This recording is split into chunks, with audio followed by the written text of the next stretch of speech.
और चलिए आपको सीधे ले चलते हैं गुजरात के आणंद, जहां 2 दिवसीय दौरे पर प्रधानमंत्री नरेंद्र मोदी का आज जनसभा का कार्यक्रम है। सीधे रुख करते हैं आणंद का। 2047 में જ્યારે ભારતની આઝાદીના 100 વર્ષ થાય ત્યારે આપણું હિન્દુસ્તાન વિકસિત ભારત હોવું જોઈએ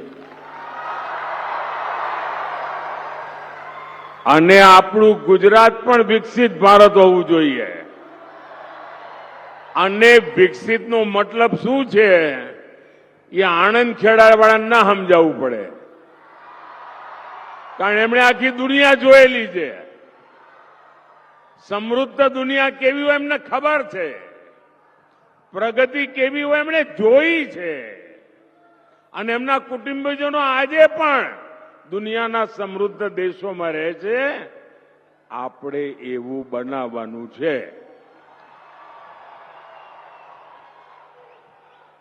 અને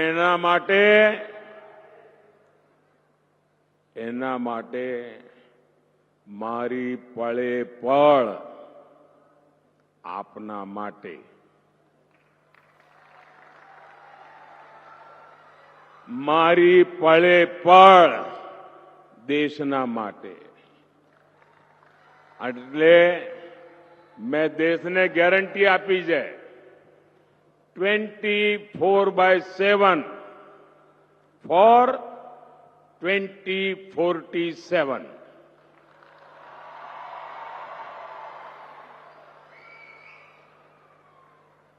અને આ મહાન કામ માટે 140 કરોડ દેશવાસીઓના સપના પૂરા કરવા માટે મને આપના આશીર્વાદ જોઈએ।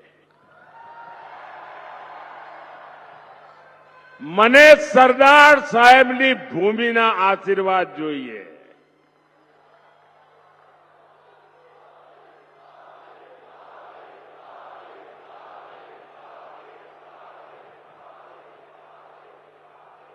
આખા દેશમાંથી આશીર્વાદ મળે, પણ જ્યારે સરદાર સાહેબની ભૂમિના આશીર્વાદ મળે ને તો એને 4 ચાંદ લાગી જાય।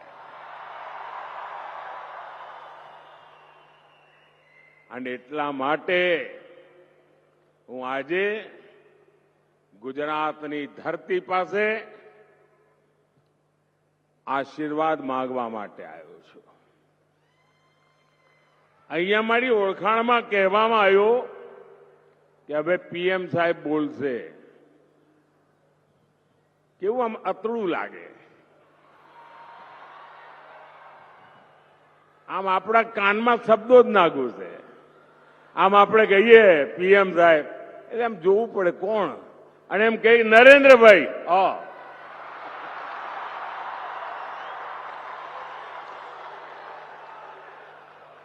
આપણા નરેન્દ્રભાઈ,